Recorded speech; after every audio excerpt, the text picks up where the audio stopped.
From Neural Newscast, this is Model Behavior, AI-focused news and analysis on the models shaping our world.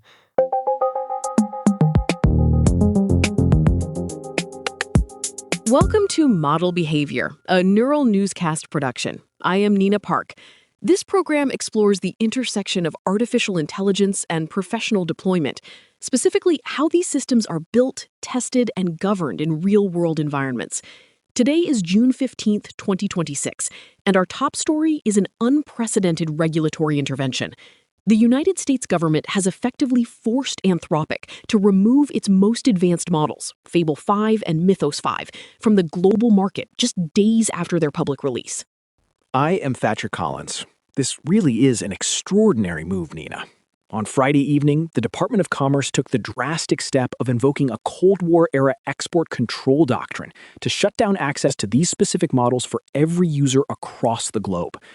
While we are still waiting for a formal public statement from the government regarding the technical specifics, reports from the Wall Street Journal suggest the impetus came from an unexpected source, Anthropic's own primary investor, Amazon. The reporting suggests a complex corporate and political web, Thatcher.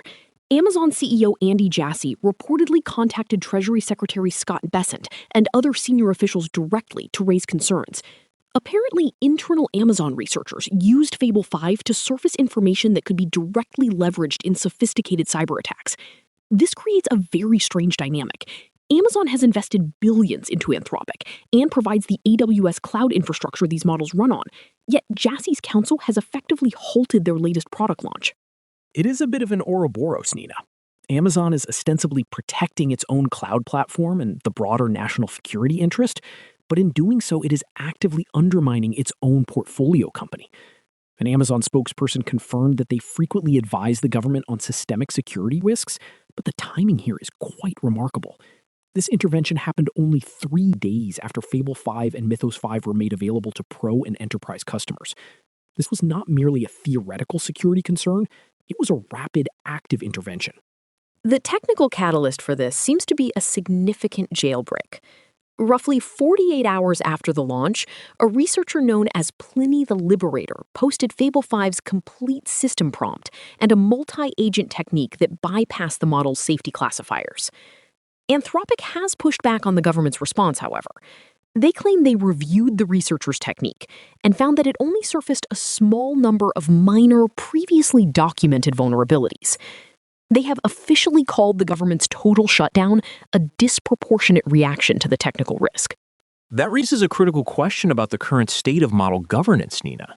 If a model is deemed too effective at identifying software vulnerabilities, as Anthropic previously admitted regarding Mythos, where exactly is the line drawn? Mythos was originally designed for the defensive patching of digital systems, not exploitation. However, because Anthropic cannot filter foreign nationals from United States users in real time, the government's export control mandate meant no one could have access at all. It is an all-or-nothing regulatory tool that we have not seen applied in this specific way before. We have to look at the political context here as well. Since early 2025, the Trump administration and Anthropic have been at odds over a range of issues. We have seen administration officials call CEO Dario Amodei an ideological lunatic and accuse the company of building what they call woke AI. The friction deepened significantly when Anthropic refused to let the Pentagon use its frontier models for domestic surveillance or the development of autonomous weapons. This latest shutdown feels like the culmination of those escalating tensions between the lab and the executive branch. It certainly shifts the competitive landscape for frontier AI, Nina.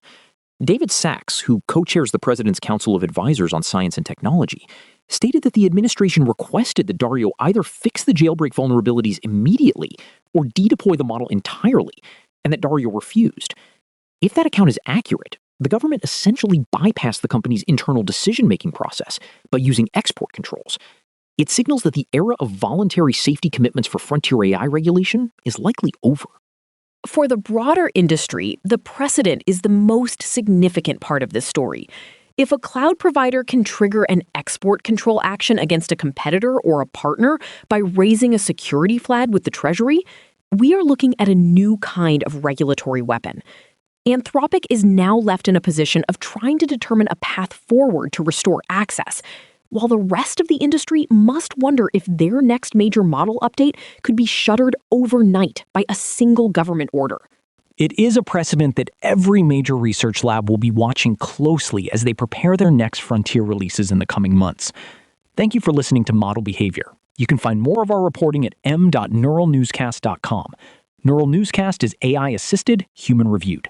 View our AI transparency policy at neuralnewscast.com.